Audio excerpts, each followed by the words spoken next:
Let me, yeah, that just 1 second. You got to give me a little bit of time. I welcome you all. This is a MedBix webcast. My name is Ramana Anamaraju. I'm the host. I'm not a, no, I'm not Albert Einstein. I'm, the maybe the present guest is close to Albert Einstein, female version of Albert Einstein.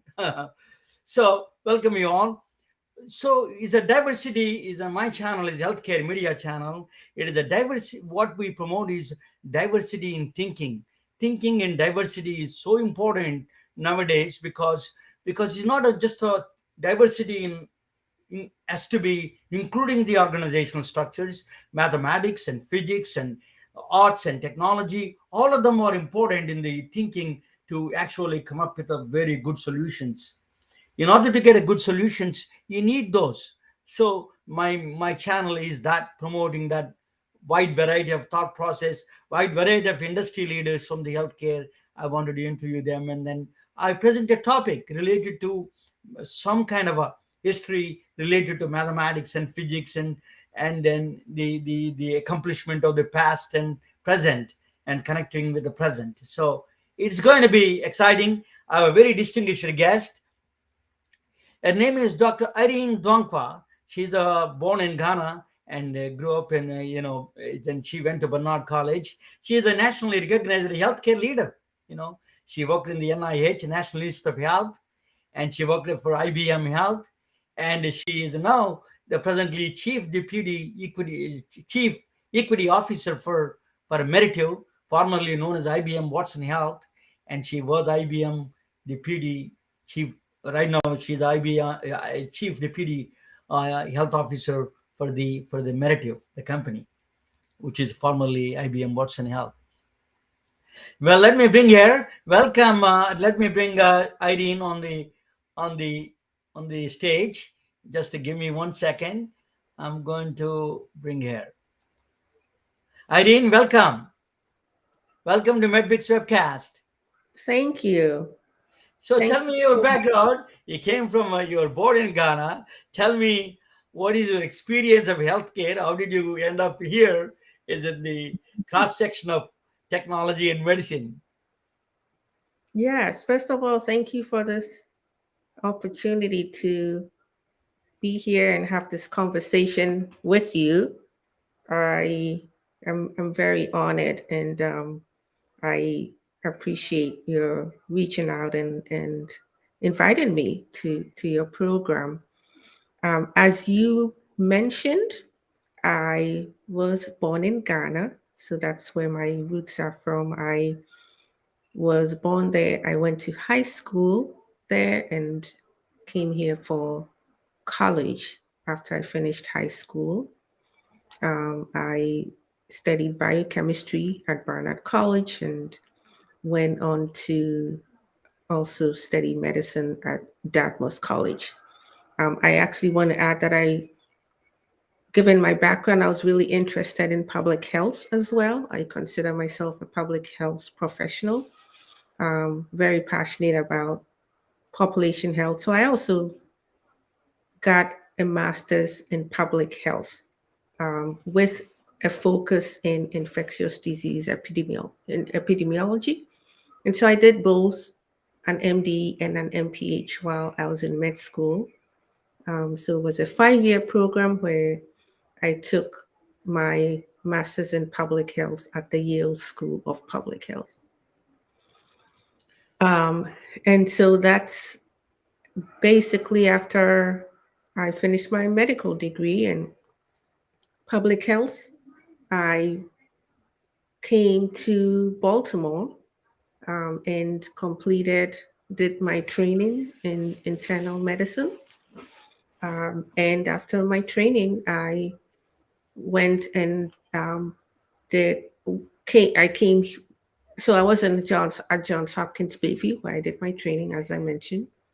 And after internship and residency, I was recruited by the public health department in Montgomery County, where I worked for 8 years in public health, primary care, of course, health policy. So I had the opportunity to combine my training in internal medicine and primary care in public health. And it was a great experience working on frontline with communities, really promoting health and prevention, and ensuring that the populations that are marginalized or underserved or experiencing social disadvantage have the assets or the resources to help them thrive and improve their health. So I was there for 8 years. Yeah. Since you are very good in technology and medicine together, I lived in Silicon Valley, and then I came back to Atlanta and back and forth. But I want to ask you, there is a buzz about artificial intelligence in Silicon Valley. Everybody talks about artificial intelligence.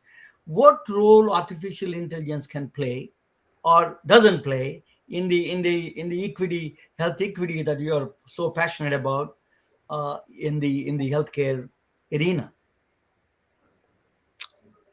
Yeah, that's a great question. So I would say that there definitely is a role for these emerging technologies, which include artificial intelligence and machine learning as part of advanced analytics of data. There is a role because we have amassed or generated so much health data that we are unable to leverage to its full potential.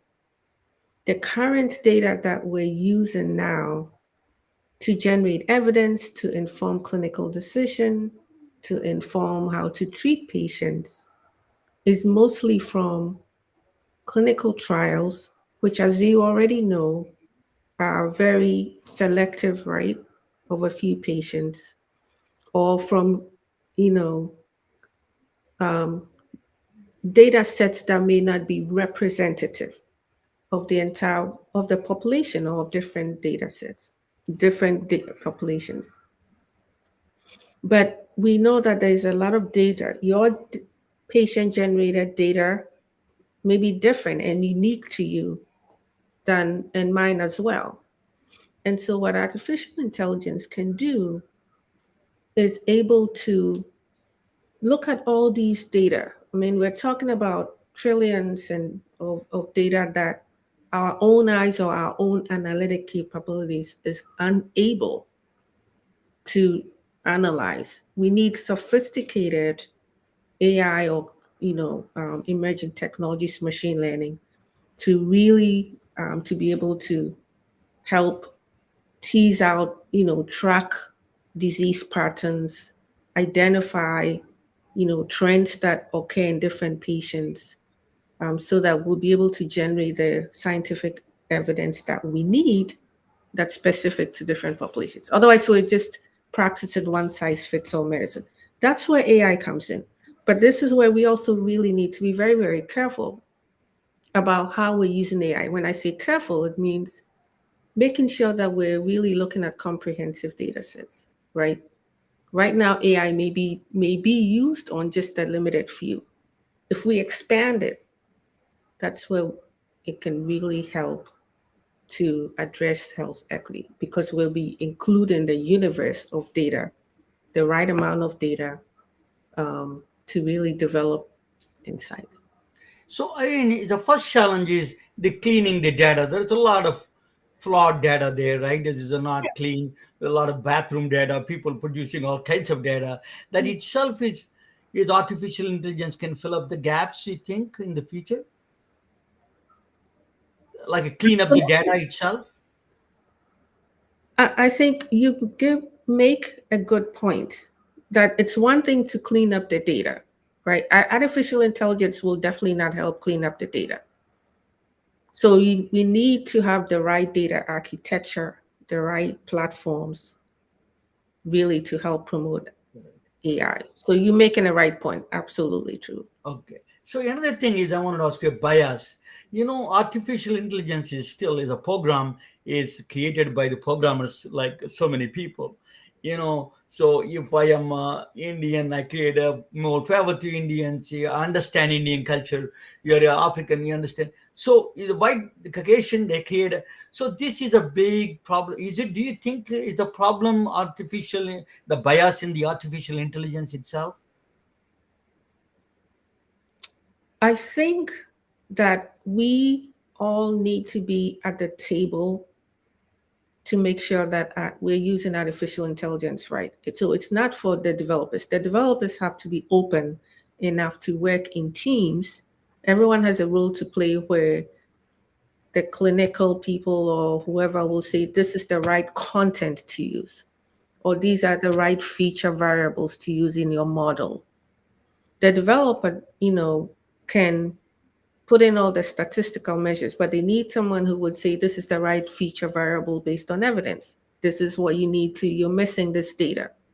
So I think we all need to be at the table, right? And it's not just the developer who has to think abstract or go pull evidence that's available. They may not know what is out there. So it's really important that artificial intelligence become a multidisciplinary effort. Absolutely, excellent point. So, you're saying that it has the artificial intelligence plays a significant role in creating by participation of diverse people, diversity in thinking itself, and the physicians and the life coach, all kinds of people should participate in this one. But there is, unfortunately, that is not happening in sometimes. In Silicon Valley, it is technology is defining what is the care systems are. So that itself can create a challenges, because the the providers are confusing now. Is it technology is defining the care, or care is asking a help? The technology should supposed to serve the care providers than defining itself. Is it think that is a big, do you think is a challenge in that area? It is. That's a good question. I think we, for any technology at all, there has to be a human in the loop. So the technology is there to augment our decision making. It's not there to replace it or to serve as an assistant in comparative, what's the technology saying and what should I say? It's basically to add to the options or improve our decision making. I think that's one thing that needs to be clear. A lot of the time, people think artificial intelligence is there to tell us what to do. No, Correct. it's to give us options. So if you work on an AI model or algorithm, that model or algorithm needs to augment your. So usually, artificial intelligence is really augmented intelligence. To make us be better human beings, to make us be better, provide better clinical decisions. It should not be one or the other. Irene, what do you see in the future that the access to healthcare, quality, social determinants? Give me some background on those areas. Why America is falling behind in healthcare system is like a headless chicken. It's a lost in space. In fact, what do you think? What we need to do to make this healthcare system better efficient? And what do you think of it? I mean, I think, everywhere there, I mean, healthcare in itself is a complex space and field, right? Depends on the financing, it depends on the policies, right? It depends on the players in the healthcare ecosystem. So for every country, we are all trying to figure it out. Um, and in this era of COVID and pre COVID, I think a lot of healthcare systems are trying to figure out how to address the health disparities and inequities that are existent because COVID has basically exposed this. And so we have sort of a double whammy on us, with we're trying to figure out. I mean, right now, healthcare system is already broken, or it's really tough. Um, and we now have on our hands also to address inequities, because inequities really cost the system. Disparities within in every country is very costly. And I think what healthcare system needs to do is to prioritize prevention and primary care. A lot of the times we're basically chasing, after tertiary care or ill care, when if we put more money into primary care and prevention, I think that's where we will get good, better results. Irene, I used to play as a J1 visa doctors, the doctors who are coming from other countries, they need underserved areas. I used to go there quite a bit to Selma, Alabama. I placed quite a few physicians there. When I went there, one of the things is I was shocked to know they don't have a, there is a, you see relatively overweight population much more than any other town. In Montgomery, you don't see that. But in Alabama, I asked the doctors there, what is the reason? They said that they don't have the nutrition for 10 years in the town. There is not even diabetes nutritionist is not available there for the town. Mm. So think about that, access to nutritions, access to a lot of these things. They education is important. That's a good start, at least whether they follow or not. Some people may follow and other people may teach other people. The young people, for example, are very health conscious and they teach their parents how to be. So so this access to healthcare, how it is a big problem. Can we solve through the technology, you think? No, I don't think we could solve it through technology alone. I think technology may be one of the ways to make healthcare delivery a little bit more efficient. But I think we could solve it by addressing, as you said, these social or determinants of health, which you gave an example as nutrition or food access. Um, we know very well from evidence that the social, environmental um, determinants of health are really important, and they account for a lot of the health, uh, and especially adverse health that we experience, or the disparities. Technology may be able to help identify, right, which particular factor, is prominent, if depend on the kind of technology. But I think really addressing and providing those resources, improving access, like you said, will do, will is very important and needs to be So prioritized. I wanted to ask you about the companies, private companies. How can they install and deploy healthcare equity, understand their patients' problems? Even disease burden is different. Healthcare equity means it's not just a racial. It could be disease burden itself is a different, right? Some people with the diabetes. Explain that. Could you please explain that in a little bit more terms of disease burden area? Or generally people have a, it's not just a racial thing, it is all together. There's a poverty, the economic backgrounds is all involved, right, in the health equity. Oh, absolutely. And I think that's a great point. So, in general, and definitions are really important, um, but also the underlying values and principles, especially when it comes to health and health equity, is even more important, right? And so the issue, health equity basically implies that everyone should have the opportunity to attain their full health potential. And no one should be disadvantaged from achieving this potential, right?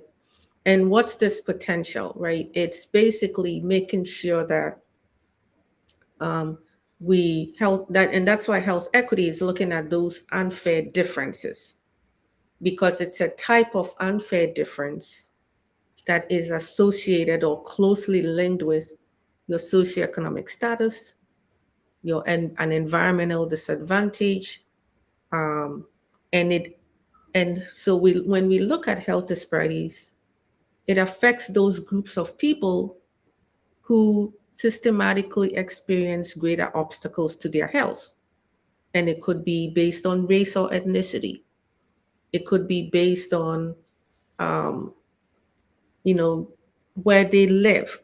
It could be socioeconomic status, being in poverty. It could be having a disability.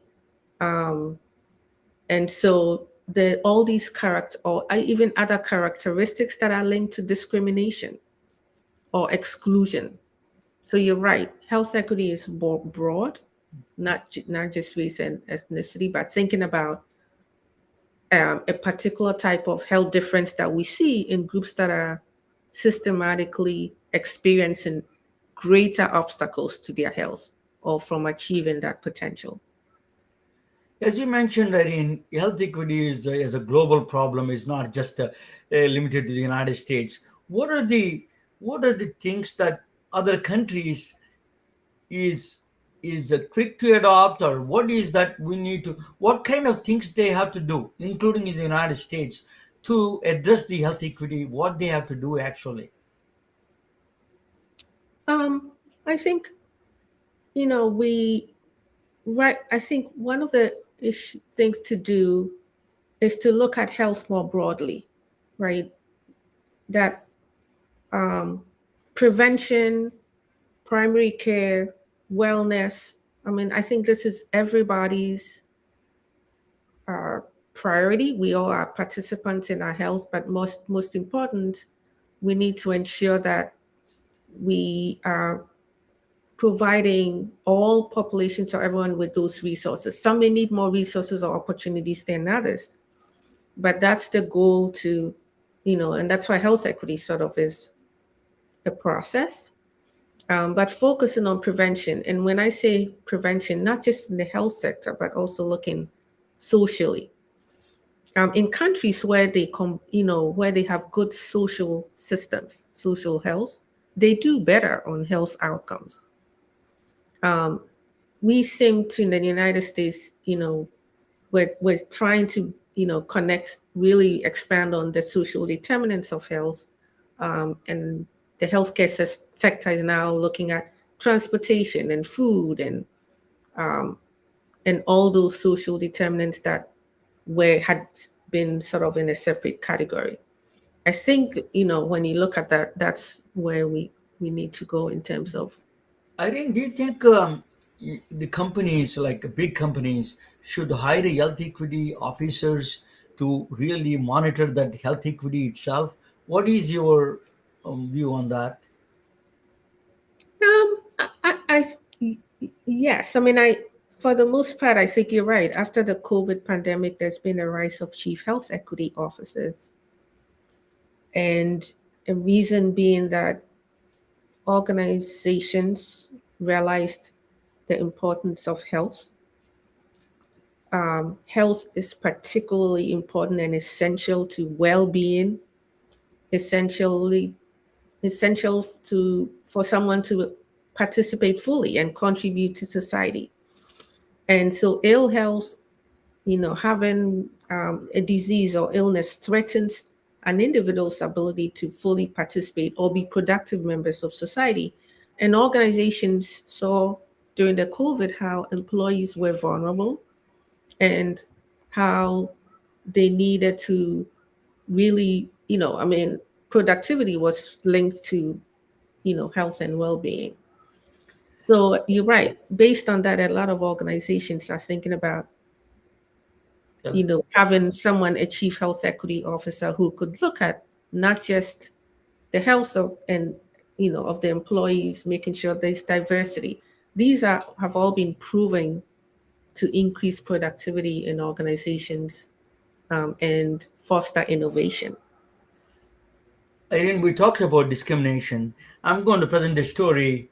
The discrimin really the effect of the discrimination of an extraordinary story of a human the physician from India who came to United States. I'm going to present that. You're going to watch it with me, and then when I come back, I will ask you a question: what you're doing with the Meritive Health? What do you do? What they do exactly? You can give us some little bit background about your company, a little bit. Let me present this thing, and both we will watching together. Okay, so that let me. Okay, now I'm going to present about this thing, and okay, now I can see. He's a forgotten hero of medicine. Is hometown in is from my hometown. Actually, I'm going to explain to you. Nobody knows him. Nobody knows in the country he was born into. The nobody knows him in the adopted country, America, and the Nobel Prize Committee didn't know anything about. He did not. They did not recognize him. So it's a story of this man. I'm going to explain to you as a physician why is so important. I tell you what he is. He did a first chemotherapy drug. He discovered first chemotherapy drug, first broad spectrum antibiotic, first strip testing, first tropical drugs. Saved millions of lives. His drugs, his discoveries, still World Health Organization essential drug list. Still, his discoveries are listed there, but nobody knows him. He's a famously unknown man. Unfortunate, that is what the discrimination. I To talk about him a little bit, I need to talk about my hometown, where he is also from the same town. So I'm going to talk about a little bit of healthcare system in my hometown. I was born in a small village. Um, at that time, there was no electricity, no running water, no healthcare. My father was a doctor. He's a teacher, and there is no other doctors in the village. So he self-taught himself to be a doctor. Really, he's a great doctor in my view, and he inspired so many people to be doctors from there, and then they are working around the world right now. But anyway, that is a village. It's a very picturesque place, and there's a lot of coconut trees and a lot of rice paddies and rice fields. It's a very picturesque place. We are a tropical town. I'm like a village 10 miles away from the sea. But the as you know, the diseases are during that time is when is or typhus, malaria, cholera, bacterial, parasitic, all these the viral infections are very common infections. That is the all of them are usual suspects in the diseases. But in addition to that, in my hometown we have a cobra bites. A lot of people used to die with the cobra bites. You believe me or not? You see snake charmers all over my town, all over my village. In fact, so I used to watch snake charmers. So now I feel that I'm so close to. People are so close to that snake charmer. Could be.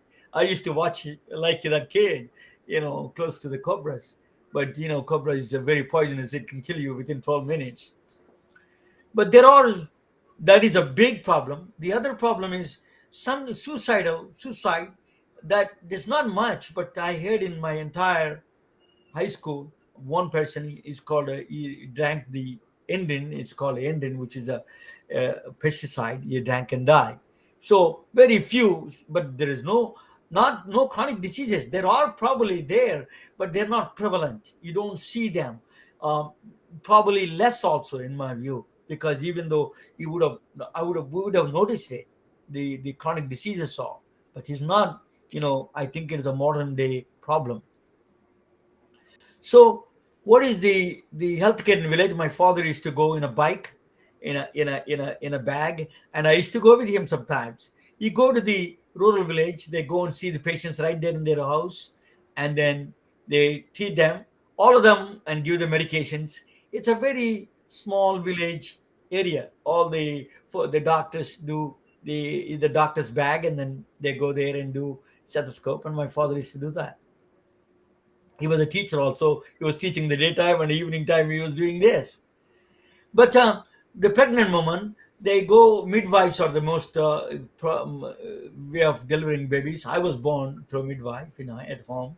So there's a lot of people are doing that. It is very common. Still, it is in a rural India, and I'm pretty sure that Irene can tell you, in Ghana, also in rural areas, they still midwives are prominently, they deliver babies. But so healthcare is kind of efficient in a way, because you're doing diagnosis, you're doing a treatment, you're doing prognosis same time in same visit. So the doctor is going, care is going to the home. Now we are talking about all these years. We want to take the delivery of care. We are reinventing. We are trying to find providing the care to the homes. You know, Amazon is trying. Everybody's trying. So this has already been there. In India and Ghana and other countries, the providing care they may not have all the tools, but the care system, delivery system, is very efficient if they have the tools. So it is existence that they go there and they see the patient, diagnose it, and give the medications and prognosis same time. They do all of them. But the basically, how do they get paid? Yeah, I don't know about Ghana. I will ask her when I get back. But in India, they used to do, particularly the doctors of Hindu origin or Muslims, they used to do a religious function. People come, and is like American system in 1920s and 30s, give a doctors chicken and eggs. We are vegetarian, so they give vegetables and rice and all those things. They used to give it to us. So they do a vegetable. They pay cash sometimes. If you're rich patient, they pay cash, or sometimes gold, silver, all of those things they do. So that is a medicine of paying basically. That is the story of my father. My father is a doctor, and is a teacher, doctor extraordinary. He's a really sacrificed, and he did a lot of things to my village where the healthcare is non-existent. My mother probably put up with the brunt of that iniquities it herself. So at home, and he is spending a lot of more his own money to take care of the patients. But this story comes back to this man. His name is Dr. Yellaprakada Subbarao. Nobody knows his name is a long, is a complicated, lost, a lot of vowels and letters there. But you need to know about him. I tell you why you need to know. He was born in a same town. I'm from a village, but we are away from 3 miles away from the big city, big town. It's not a big town. It's a small town. It's a little bit better than village, and it's called Somarama. It is a Bhimavaram. It's called right now. It is the sacred temples of 5 Lord Shiva's temples is located one of the. That's why the name is Somarama. Bhimavaram came from that connotation. You know, so it is a sacred temples located. One of the 5 sacred temples of Lord Shiva is located in that town. Dr. Yellaprakada Subbara was born there. He was born in 1895 and he died in 1948. He was born in 1895. Okay, so he married. He was a child marriage. He got married with the age of 15. So child marriages are very very common at those days. So he got married. He doesn't want to go to school. He failed. He doesn't want. He failed high school 3 times. This man failed high school 3 times, and then he wants to do in business. He wants to do some vegetable trading and all those things. But his father-in-law thought he's not going to take care of his daughter, so he wanted to send him to the medical school. He sent him to. He has some money. Father-in-law gave him money to go to medical school in Chennai, Madras. Now it's called Madras. Is now it's called Chennai. Is like 300 miles away from my hometown. So at that time, India is under the British rule. It is Queen Elizabeth is 15 years old. So we are under the British rule. He studied medicine. It's a traditional medicine. It's a anatomy, physiology, all those things. He did a basic courses in surgery and materia medica, all the pharmacology, all those things that you do in the traditional medicine. He did that during the time in beginning of early 1900s. Then he worked in the Ayurveda college, which is a plant-based medicines in a local India's traditional medicine. These are traditional medical system. He was teaching in one of the schools, prominent schools in Chennai. Became a teacher, but he was not trained in the Ayurveda. He was teaching traditional medicine, English medicine, allopathic medicine. He's teaching.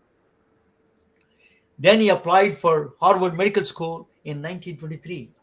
So they rejected him application because he said they thought he is a Ayurvedic doctor.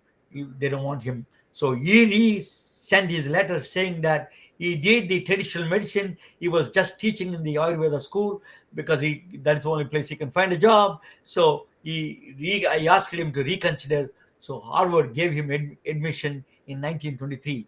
So he came down. I think he came by ship, or I'm not sure, he flew. Something, one of those things happened, but most likely ship, I thought.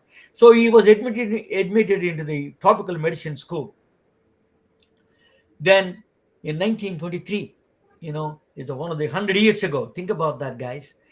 So then he did a PhD in biochemistry, and then he did a medicine in the tropical medicine. Then they hired him as a tropical, they hired him as a faculty member in Harvard in 1930s, in the beginning of 1930s. But they did not provide him tenure. They denied all his inventions were stolen, or they did not publish it. He felt extremely saddened by that. All his friends are telling the Harvard is, this such a great institution.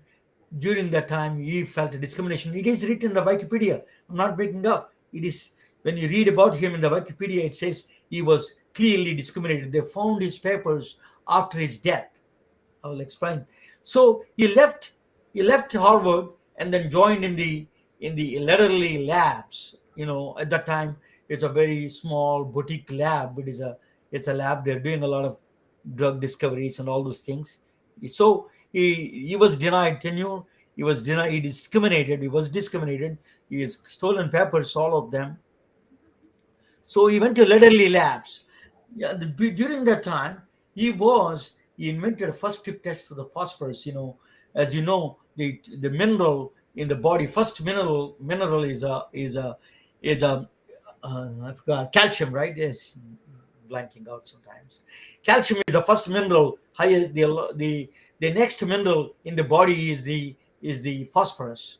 So he created a phosphorus test, a blood test for the strip test. First strip test he created it in the during the tenure, during the time in Harvard and the Letterly Labs.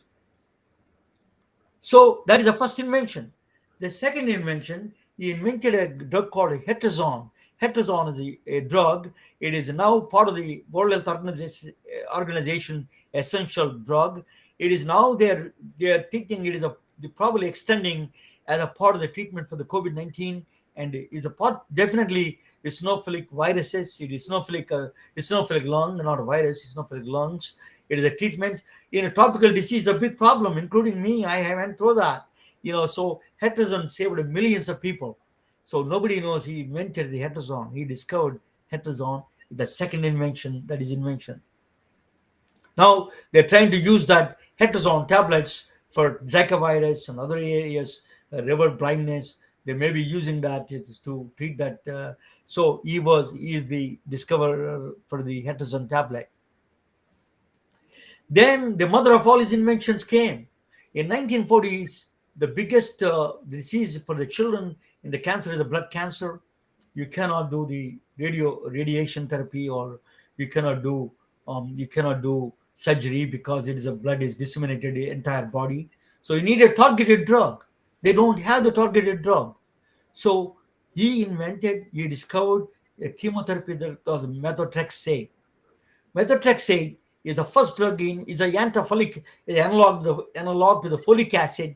Sidney Farber was his colleague. He's not a colleague, actually. He took his Sidney Farber is a big talker, and he is a doctor and he's a pathologist. He took it from a Dr. Subbarao, this doctor, the invention, and ran away to and then published his paper. Not published. He was using and doing the methotrexate drug. It was approved, actually. Methotrexate, that's the only targeted drug for chemotherapy drug in the 1940s for the blood cancer, leukemia, and other diseases. Then the fourth invention, that is the third invention. Fourth invention is he invented the first broad spectrum antibiotic. So aureomycin, he invented the aureomycin. So what he did was very interesting. Odd couple, all triple here, I can tell you. Benjamin Dugar is a slave master, is a plantation owner from Alabama. and he was in New Jersey. Dr. Subbarao is in New York. The Lederle Labs located in Pearl River, New York. So he was. So nobody wants to hire him because not he was discriminated. The plantation owner was discriminated because he was a southerner. So he was so Dr. Subbarao was the director of the lab for the Lederle Labs. He hired the Dr. Benjamin Dugas, and then they came up with the medicine. It's a aureomycin. It's a first broad spectrum antibiotic. It is a gold color. Is a Greek name, I think. It is a aureomycin. Is a Greek terminology. It's a gold color, it says. But it is the first they came up. They know that it is working, but they need a clinical trials. Who is going to give a guy from a southern United States, a guy from a plantation master, and then guy from India, southern India, who is going to give a clinical trials? Nobody wants to engage the clinical trials for them. So Lederle Labs is particularly small lab. So what they did was they went to another famous African American surgeon. In fact, is a Dr. Louis Wright. He's from Georgia. Actually, he's from LaGrange. I've been there a few times. LaGrange, Georgia. I placed doctors around around that area. He's from LaGrange. He's a slave. He's a slave son of a slaves. So these three together, these two guys went together to the Harlem Hospital where Dr. Louis Wright was in charge. They asked him, can they do the clinical trials in the Harlem Hospital? They allowed. Dr. Louis Wright gave them an opportunity to do. It was a phenomenal successful. The results for clinical trials went there without a glitch. It is 97% as effective, and it was one of the biggest news. So the automation saved millions of people, as you know. As I don't need to say that, it's still saving a lot of people, and that is a three-odd couple. They saved the lives that nobody wants to talk with those big labs. At that time, they got together, solved this problem. They don't have the patents. They didn't do anything. They really sacrificed their lives to do that. They are really so. Then then Harlem Hospital clinical trials they did. I told you that was a humongous success. So automycin became a you know then in that's December 1940, the December of that year, they they approved the automycin as FDA approved it. But before that approval, Dr. Ella Prakada died in his sleep in Pearl River, New York. He died in his sleep quietly at the age of 53, very young age. He died. His contributions were enormous. He did not get a single Nobel Prize. They mentioned him in the Nobel Committee, but did not get any Nobel Prizes. He deserves of 4 Nobel Prizes. Every invention is what American Medical Association, there in the manifesto, they talk about him actually. So he was one of the history was not. But when he died, the New York Herald Tribune, one of the most eminent medical minds of the century, it said that is written on article on him. And the Jewish advocate said that because he lived longer. That is his contribution. He was not known even in my hometown. I am from same religion, same place, same thing that I came from. I did not know so what I'm trying to say is, on personal note, Dr. Subbarao reminds me of my late father, teacher, doctor extraordinaire. Both have the same name and both helped people. My father had nothing. He provided care for people who had nothing in small southern village in India. People come and go, but the nobility of these people who serve silently create and shape the better tomorrow for all of us. Thank you for listening. Let me bring um, let me bring Irene back. What do you think, Irene? Did you hear about him? Have you heard about him before? Nobody knows him. No, I never heard about him. Thank you for the presentation. Yeah, thank you. So it is, this why we need to have health equity officers and all the health equity. You need to watch out for these kind of people to give opportunity. We became a demi. We are worshiping. I lived in Silicon Valley. We are worshiping demigods. Now we need to really. These are the people that we need to really contribute, people like you who need really contribute so much to the world. We need to pay attention to that. We need to recognize them. You are truly on the forefront of that process. Tell me, what do you do in the Meritive Health, Irene? What exactly you do? Well, What they do, what the Meritive Health does, what the Meritive company does, and what do you do in that? That is a better question. oh, the question is, what does the medical field? What is your company? What they do, and what do you Oh, do in that okay, okay. company? You mean, so yeah, Merative is Meritive, yeah. now been rebranded, right? So we were originally IBM Watson Health, and IBM Watson Health has was purchased by a private equity investor and has rebranded it to Merative. So it's basically the same services that working with clients basically to address all these, present healthcare challenges through data insights, through technologies, whatever we can leverage to really help our partners, our clients, improve healthcare and solve their problems. We have a range of clients that we work with. So in the hospital, we have six solutions, right? But we work across large employers, the healthcare ecosystem, so large employers, life science companies, um, health plans, leveraging some of the tools and technologies that we we have. What do you do in that? What is your job there? So in my role as Chief Health Equity Officer, uh, it's basically helping to support enhancing the technologies to make sure that we are, I provide leadership not just for health equity, but for health, right? Making sure that we are advancing our culture of health equity, making sure that we are promoting ethical AI, diversity and inclusion across the company. Um, so thinking about how we can promote our technologies to make sure it's for social good. The goal is to identify opportunities to use our technologies to promote improved healthcare, to promote equitable healthcare, leveraging the data assets that we have.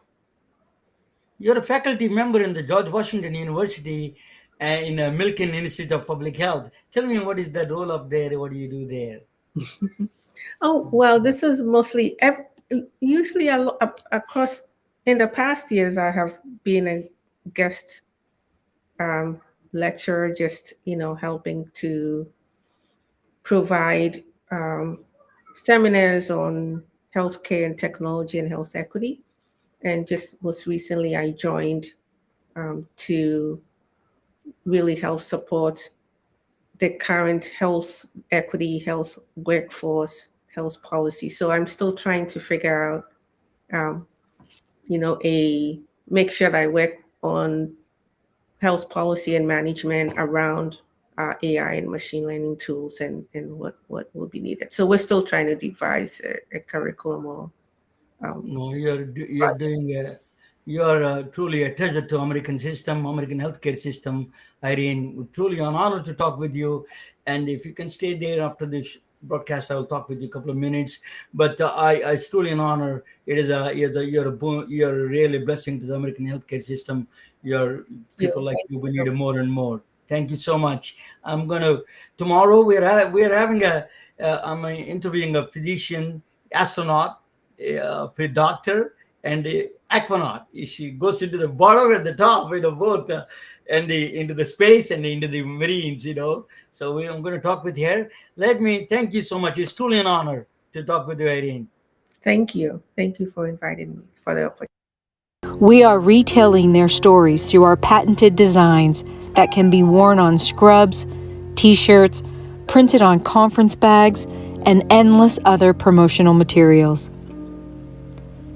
Daily Wear for Medicine is the first ever of its kind to create curiosity in medicine through visual art. We at MedBricks are celebrating unsung heroes of the past who made enormous contributions to the field of medicine through our unique campaign called Daily Wear for Medicine. You can wear it, carry it, and give it.